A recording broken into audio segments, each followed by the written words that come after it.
I'm standing outside at 2 p.m. and I don't feel like I'm dying. What is going on? September is finally here and things have cooled down permanently, and I finally want to be out in my vegetable garden again.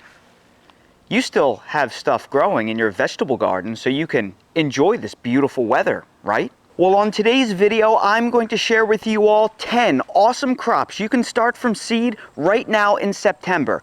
Don't let this amazing season pass you by. Start these plants from seed so you can take full advantage and enjoy the glorious fall weather. And be sure to stay tuned until the end of the video, where I will give you a big list of all of the different seed varieties that I'm starting in September. If you're new to the channel, please subscribe, hit the bell for notifications, and check out my Amazon store and Spreadshop links in the video description for everything I use in my garden and awesome custom apparel and gear. As a point of reference, I live on the southeastern coast of North Carolina, Zone 8B, but the truth is hardiness zones don't matter for an annual vegetable garden. They are only relevant for perennials. I mean, I live in the same hardiness zone as Seattle, Washington, and we couldn't have any more different climates. All that matters when growing annual vegetables are average temperatures and frost dates. And the truth is, even they don't matter for this video, because all of the crops I'm featuring are frost and freeze tolerant, and virtually everywhere in the United States is plenty warm enough to start any of these unless you live on top of a 14,000-foot mountain.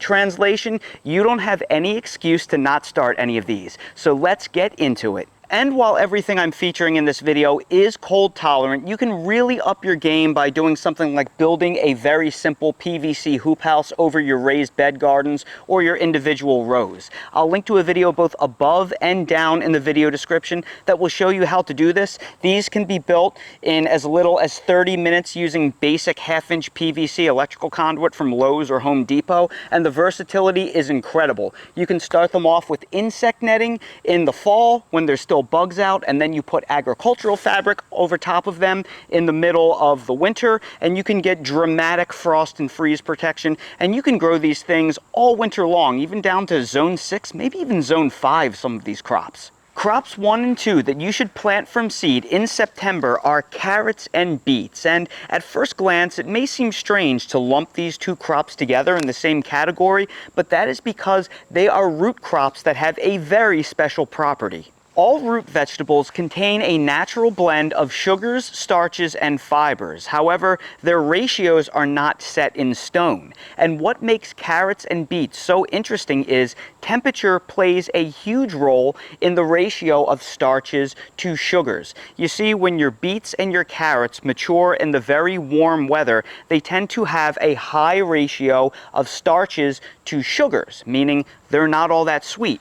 But when they mature in the cool weather, they have a higher ratio of sugars to starches. Translation, crops that you grow in the late summer and into the fall will wind up being a lot sweeter harvested in the cool weather than they are when they're harvested in the warm weather. This is a phenomenon that we see all across agriculture. Maybe you've heard stories about citrus farmers that say their fruit is sweeter after they get hit by a light frost. Or kale, collards, and cabbage taste sweeter when they're harvested in the winter cold. There is something about the cold weather that seems to mobilize sugar production better in the plants, and carrots and beets exemplify this result. So imagine my heartbreak when I see gardeners sowing beets and carrots in the spring for a summer harvest, but they don't do the same in late summer for a fall or winter harvest. They just taste so much better. Don't worry about the cold. Carrots are cold hardy to about 0 degrees Fahrenheit, maybe even more if you pull an agricultural fabric on top of them. Beets are also cold hardy until the mid-20s, but again, they can take the upper teens to around 20 degrees if you pull an agricultural fabric over them. So these are crops that can thrive throughout winter in most zones. So if you have never harvested carrots or beets in late fall, early winter before, I urge you to try planting them now. They will be the sweetest you have ever had. Now, I do want to make mention that I dedicated this first segment to carrots and beets because they are probably the most commonly grown and consumed root crops. However, all of these rules also hold true for turnips, rutabagas, and parsnips. So if you would like to grow something that follows the same rules and are just as easy to grow and cold tolerant, you can grow them as well, so you have some less common options for harvest in your vegetable garden. Crop number 3 that you can start from seed in September are radishes. And for some reason, radishes are one of the most maligned vegetables that we grow in our gardens. And I think that is because most people are growing radishes wrong. I think the reason why so many gardeners don't bother growing radishes is they look at, what am I going to do with a whole row or a whole bed of radishes? That's just too many. But that is not how you should actually grow radishes. You see, radishes germinate in as few as 2 to 5 days, and they're ready for harvest in only about 25 to 30 days with most varieties. So because of that, you don't sow entire rows of radishes. You just go out periodically, punch a few holes in the ground, maybe 5 or 6 holes in the ground, and drop a seed into each. And then you do that successively all throughout the winter. Because these things germinate and grow so quickly, you can grow them all throughout the winter, even in very high latitudes that get very little sun. So over here are some radishes that I sowed about a week and a half ago, and they are already coming along very nicely. And then right over here I have a row of dill that I direct seeded. I'm just going to take a small handful of 6 seeds that I have right here, and I'm going to go 1, 2, 3, 4, let's go 5 and 6, and I'm just going to plop 1 seed in each hole, buried 1 inch deep, and then I'm going to cover them up. And you know what's going to happen is, within another 3 weeks, these big radishes are going to be ready for harvest. Within 3 to 4 weeks, these medium-sized ones will be ready for harvest. And then a week or 2 behind them, these radishes that I just sowed right here will be ready for harvest. So I'm never going to be overwhelmed with a ton of radishes, but I will always have some ready for eating. I mean, radishes are just too easy to grow not to grow. They have virtually no insect pests. They're cold hardy to around 20 to 25 degrees. Even colder when you cover them with an agricultural fabric. They'll go well into the teens, and they just grow so fast that you can have very short winter days and still grow them all throughout the winter. So please, don't skip growing radishes. They're just too easy not to grow. Crop number 4 that you can plant in September is lettuce, but we have to make a distinction. That is because there are both warm season lettuces and cool season lettuces, and they vary with their tolerance to both heat and cold, as the name suggests. So which lettuces you plant in September will have to be based on your frost dates and your average temperatures. For example, if you don't see frost until November or December, you will probably want to grow warm season romaines that are somewhat tolerant to frost but can still tolerate heat. If you see frost in October or sooner, you may want to consider growing cooler season lettuces that may be more heat sensitive, but they can take colder temperatures and more frequent frosts and freezes. So here where I live on the southeastern coast of North Carolina, we usually don't get our first frost until the middle of November. So for that reason, I'm going to start my favorite romaine variety called Giant Caesar. Giant Caesar can tolerate temperatures in the 70s and even through the low and mid 80s and not get bitter and not bolt. However, while it can tolerate a little bit of frost, it will actually do better if you cover it in the event of even a light frost, because frost can damage and burn the tips on this a little bit. It's a little bit more of a frost sensitive lettuce. However, if you live in, say, the upper Midwest or the Great Lakes region, and you're going to start getting frost at some point in early to mid-October, and things are cooling down a lot, there are a lot of cool season lettuces that you can start right now. These are varieties called Marvel of Four Seasons, Rouge de Fer, and New Red Fire, and I can grow these all throughout the winter here in North Carolina. They can tolerate temperatures to the mid to upper teens, and they do even better with agricultural fabric above them. So if you're going to get frost in something like 45 days, don't worry about it. These crops can take it, and they can, well, a lot of them will actually be mature and ready for harvest by then because they are short days to maturity. And for the folks in the mid-Atlantic where I used to live, where I grew up in the Philadelphia, New Jersey area, you're flexible enough that you can grow either of these right now. You can start all of these in your garden. If you're going to get a frost, you can just cover the warm season romaines, and the cool season lettuces, they'll obviously be just fine uncovered because you'll be harvesting them long before it gets too cold. So there's a lot of of different flexibility with these crops. You can choose to direct sow them or start them indoors as transplants if you wish. My preferred method is to take the varieties that grow really well in long trenches that you harvest as a cut and come again fashion. I like direct sowing them, but for your heading lettuces, I like to start them indoors as transplants and then transplant them out so I can get good 1 foot square spacing per head so I can get the largest heads possible. Crop number 5 that you can start from seed right now in September are onions, and that includes both bunching onions and bulbing onions. This may come as a mind blower to you if you don't regularly follow my channel. I always believed that you had to plant your bulbing onions in late winter, early spring, so they could bulb and develop during the longest days of the summer, because your bulbing onions, well, the bulbing itself is triggered by long daylight that you get in the late spring, early summer. But last winter, I ran an experiment where I planted them 180 degrees out of phase. I planted some onions in summer and I harvested them in winter.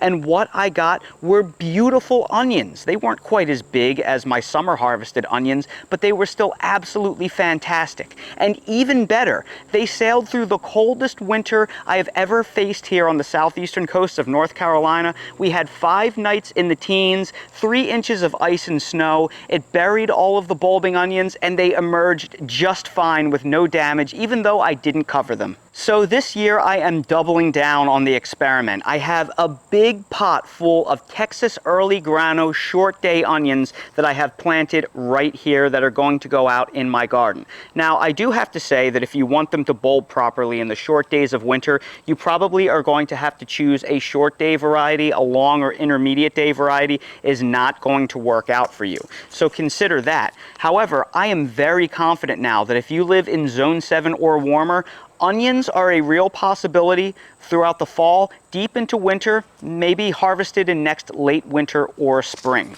And I think you can possibly grow these even colder if you put an agricultural fabric above them. But for those of you in super cold climates that are laughing at the idea of growing bulbing onions, never fear, because you can still grow bunching onions. These don't bulb. They are just basically glorified roots that sprout out green onion tops. And you harvest these as green onions or spring onions continuously throughout the fall, winter, into early spring. And what's amazing about these is your winter standing onions, like Tokyo Long White, they can survive below 0 temperatures, even encased in snowpack. So if you start the seeds now and you plant them out into your garden, they can survive all winter long. Or even if they die back because your winters are super cold, you can wind up having them regrow from the roots after a dormancy period in late winter, early spring when it starts to warm up again. Crops 6 and 7 that you can start from seed in September right now are the most cold hardy of the green brassicas,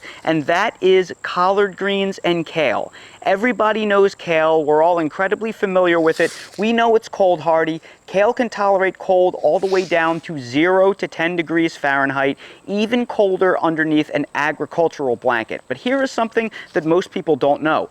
Collard greens are even more cold hardy than kale. I've been growing both in my winter garden for years, and while I have had severe cold outbreaks where uncovered kale has taken a little bit of damage, I have never had a temperature where my collards have taken any damage at all. Remember earlier in this video when I was talking about various vegetables and other crops that get sweeter when they are harvested in cold temperatures? Well, this is exemplified with collards and kale. I have to tell you, eating kale in the dead of the summer, it's really tough and chewy and wood-like, at least down here in the south. But when it's harvested in the late fall and throughout the winter into early spring, it's delicious and tender and sweet. Collard greens exemplify this even more so because they are much more prone to heat and bolting than kale. So if you like growing collard greens, you have to grow it when the weather gets cool, because I found it to be more sensitive to that heat. So if you want to grow these things in your garden, plant them now and enjoy them all fall throughout the winter. And if you're in zone 6 or warmer, or you're willing to run an agricultural fabric above them, probably into next year and into the spring and summer. Crop number 8 that you can start from seed right now in September is one of my favorite newly discovered greens, and that is mustard greens. Now, for those of you in the South, you're probably laughing at me right now, but I grew up in New Jersey and the Philadelphia area, and these weren't really a thing up there. We were more into broccoli rabe up there, which, by the way, is another good bitter green that you could start right now if you wanted to. Well, I have fallen in love with mustard greens since moving to North Carolina, and they are just a joy to grow. Not only are they very cold hardy, they have a very special property. They grow incredibly quickly. In fact, this southern giant curled variety right here, these grow monster leaves even in the dead of December when daylight is at its absolute lowest. You can't believe how little solar energy these need to grow, and that's what makes them so great to grow in the fall and throughout the winter. Now, I will say the mustard greens are not quite as cold hardy as your kale or your collard greens, but I have found them to be cold hardy to somewhere in the 20 to 25 degree Fahrenheit range uncovered. However, last year when we had 5 nights in the teens and we got hit by an ice storm, I just threw one of these laundry baskets over them. And you know what? The little bit of cover from the roof of the laundry basket, which keeps the hard frosts off of them, they sailed through the cold. 5 nights in the teens, they weren't even damaged, and they continued to grow. And even if they do take a little bit of bronzing in the cold, you can just peel those leaves off, and they grow so quickly that they'll just produce more leaves as soon as it warms up a little bit, because they'll just push new greenery out from that central stem. These are absolutely incredible, and I can't recommend them enough in your garden. They are so spicy and delicious. They are the ultimate soup and stew green for those cold winter evenings. And crops 9 and 10 that you can start from seed in September are broccoli and cauliflower. However, I saved these until the end of the list because they are a little bit more cold sensitive than most of the other things on this list. While the plants themselves, once established, are pretty cold hardy, the actual crowns or the florets, the things we actually want to eat, well, they can get burnt by a hard frost, so they are best grown under cover. So for that reason, depending on where you live, you have to be a little bit more selective with the varieties you are growing. If you don't see frost or freeze until November or December, you can pretty much start whatever variety of broccoli and cauliflower you want. However, if you're going to start seeing frost in October, you have to be a little bit more selective. That's because some of your larger headed varieties like Sun King or Gypsy, they can take 65 to 70 days to maturity. And because the days are getting shorter very quickly and the nights are getting cooler very quickly, well, they're going to start to stall out on you. So you may not get good head development until the hard freezes come, and then you could wind up being in trouble. So you may want to pick a smaller headed earlier season variety like this DeChico variety. Something like this, it's only 48 days to maturity. So something like this, it doesn't produce as big of a heads, but you can harvest them as individual florets. So even if you live in the Great Lakes or the Midwest where you might get frost earlier than most, you can still grow the smaller headed varieties of broccoli. And the same thing is going to hold true for your cauliflower. There are some headed varieties of cauliflower that take quite a while, but something like this snow crown variety right here, this is only 50 to 60 days to maturity, so you're still going to get some kind of harvest if you start this now. So again, you're going to want to be selective for what you grow. If you want really large headed varieties, you have to have a later frost date at this point to sow the seeds. If you're going to have an earlier frost date, pick the smaller varieties. You can place the plants closer together and just harvest the individual florets as they come, and you can still get a pretty good harvest into the winter. And as promised, here are my favorite seed varieties that I featured in this video. I placed direct links to all of my favorites down in the video description for your convenience. And that right there are 10 awesome veggies that you can start from seed in September right now. Now, I want to be clear. I selected the 10 varieties that I selected in this video because I think they're the most commonly grown and they are the easiest to grow. So if you are a beginner gardener and you're looking for basic things that you can grow that you'll probably enjoy in your kitchen, that's why I selected these 10. However, if you want an incredibly comprehensive list of dozens of different things that you can actually start from seed right now in September, September with more interesting and obscure varieties of things and different species. I'll link to a video both above and down in the video description that gives you dozens of additional options. So check that out if you want a really diverse selection. So everybody, I sure hope you found this video helpful. If you did, please make sure to hit that like button, subscribe to the channel, and please ring the notification bell so you're notified when I release more videos like these. For all of the different seed varieties that I featured in this video, I placed direct links to all of them down in the video description for your convenience. For any of the products that I featured in this video, I placed direct links to them in the video description as well. If you're curious about all of the different things that I use in my vegetable garden in general, they are all linked in my Amazon storefront. So expand the video description, click on the Amazon storefront link for everything I use in real life. And while you're down there, please consider checking out my spread shop for custom merch if you want to support my channel. I just released a whole bunch of new custom designs that you may want to check out. Thank you all so much for watching, and I hope to see all of you again on the next video. Dale, we have your brand new otter. Oh, come on. Come on, don't you want to play anymore? Let's play with your brand new otter toy. Ready, buddy? He already ate his dinner, so he's not in a big playful mood. Ready? And... oh, almost got it. You want to try again? You want to see if we can do a better catch? Huh, mister? Okay, Dale. Dale. Ready, buddy? Look. Ready? Oh, Dale. I guess he doesn't want to play anymore. Come here, you doofus. All he wants to do is sniff around and patrol. I guess Dale's in patrol mode.